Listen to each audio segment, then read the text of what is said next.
Hello， 大家好，欢迎来到扛把子频道。说起邱建良，想必大家并不会陌生。出生于安徽凤阳，从小在他父亲的影响下，开始学习中国传统武术。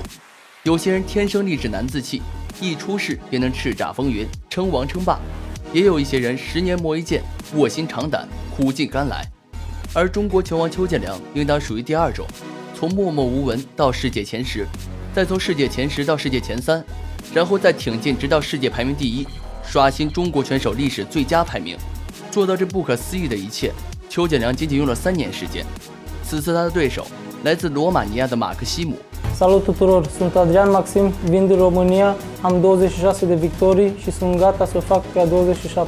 Salut tuturor, sunt Adrian Maxim, vin din România, am 26 de victorii și sunt gata să fac o nouă victorie. Oponentul meu este starul chinez Chu Jianliang. Cu siguranță din acest meci dintre mine și Chu Jianliang va ieși scântei. Chu Jianliang, ai grijă, vine ring după tine.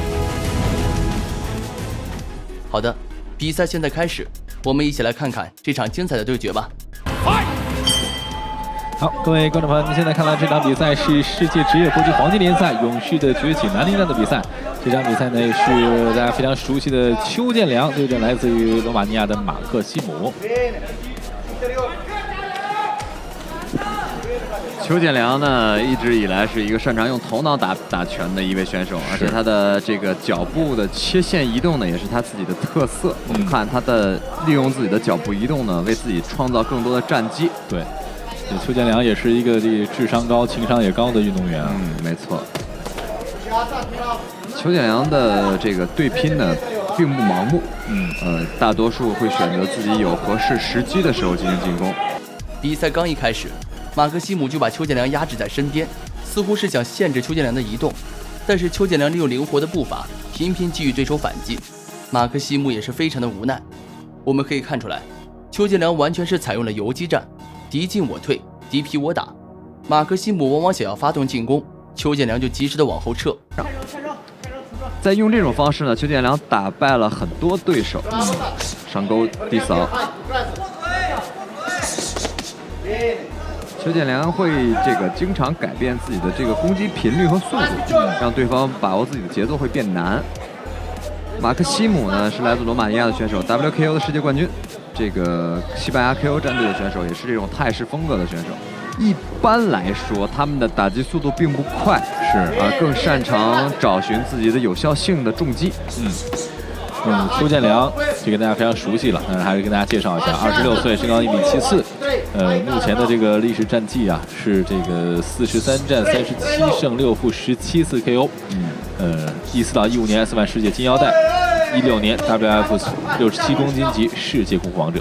在前面2人的对攻中，我们可以感觉出来，这位来自罗马尼亚的选手拳法杀伤力是非常强悍的，所以说邱建良的应对方法不得不说非常的机智。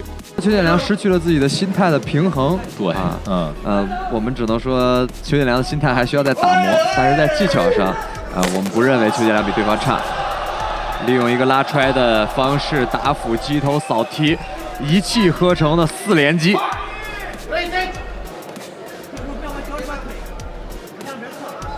邱建良是一个比较擅长抓机会的选手，我们一直在把他跟他的队友，像目前成名的邓泽奇、铁英华，包括魏睿，在进行对比。每个选手都有自己的特色。后手打俯，连续的重击，转身后蹬。邱建良一气呵成的动作真的是让人赏心悦目呀。但是马克西姆还在挑衅邱建良。这个各位可以注意看邱建良的步伐，真的是非常的灵活。真的是感觉邱建良是一直在不停的思考着在打比赛啊。咱们再来看看第2回合的比赛。我们一直在对比着这个大东翔的几位选手啊，魏睿善控，铁英华善攻，是，邱建良是善移动。邓泽奇是善冲，邓泽奇的那一套冲锋，如果一般的选手是很难挡得住。是，其实这个呢，从整个这个角度、这个配比来说呢，这个可以完整的配齐一套啊，这个不同风格的这样一个选手的阵容。没错，跳膝漂亮。这个其实有这个搏击训练经验的观众可能会更有体会，就是如果你一直在做着思维去打拳的话，是非常非常累的。对，这个本来在这个进攻拳法进攻的时候呢，就会很消耗体力。是，如果你再去思维，消耗体力更大。对方在腾空给了一个摆拳，邱建良拉出来的连击没成功。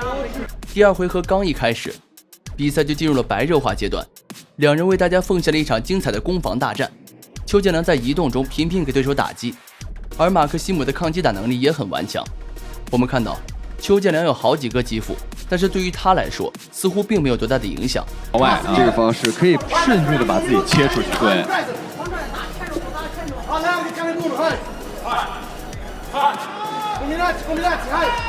感觉罗马尼亚这位选手有点别扭，因为他自己现在追不上邱建良的步子。对，这刚才这个张天刚老师还这个专门提示了啊，你要进攻啊，是，但是这个马克西姆这个我也能理解，就不知道从哪儿打呀。你说这个，两个人完全不在一个节奏上。是啊，张天刚老师也警告了邱建良，要主动进攻。后手拳。邱建良的高速移动让对手几乎是无从下手，整个人也表现得非常无奈，根本追不上邱建良的步伐。但是邱建良也被裁判警告了一次。不，我来自罗马尼亚。这个是马克西姆在崛起的首秀啊，领先历史战绩26战21胜5负14次 KO， 也是非常不错的一个战绩，高。是，一多半60%-70%。对。这场比赛对于邱建良来说，其实压力比对方要大。对方可以输给邱建良，邱建良现在有世界排名。是，但邱建良如果输掉的话，会成为对方一个垫脚石。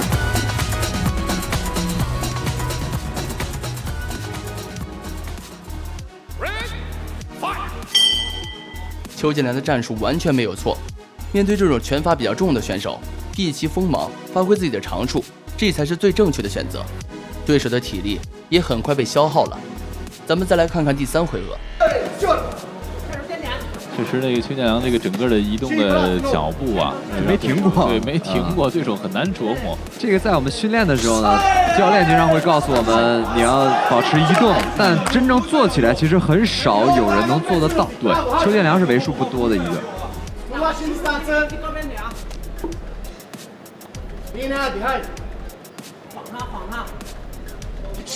转身的后踹，在对方做趋避防守的时候，我们鼓励大量的这个拳法也是这样的理论，用下肢方式进攻对方，这样的话会对对方伤害更大一些。刚刚咱们看到邱建良接连的3个神龙摆尾，非常的漂亮，但是都被对手成功的挡住了。不得不说，罗马尼亚这位选手不仅仅是拳法比较强，他的抗击打能力也是首屈一指的。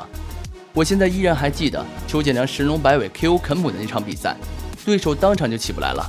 邱建良的神龙摆尾不奏效的情况，这还是第一次见到。这样裁判示意，我抓不着他，这不行啊！这样，但邱建良始终没有放弃进攻。对啊，他并不是一味的在躲。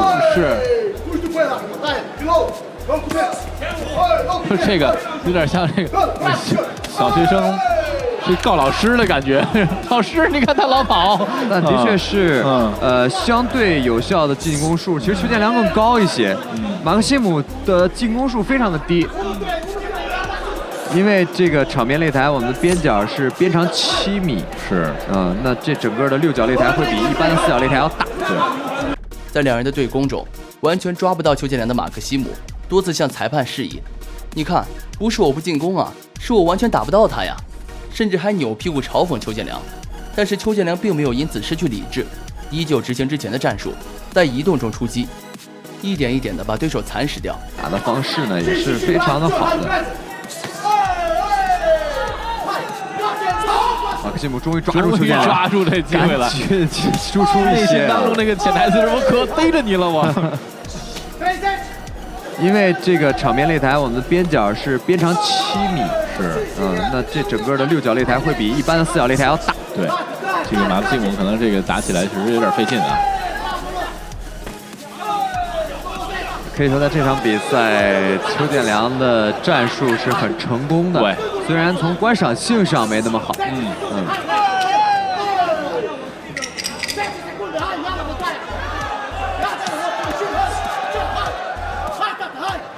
马克西姆表示非常的头疼啊，抓不到啊。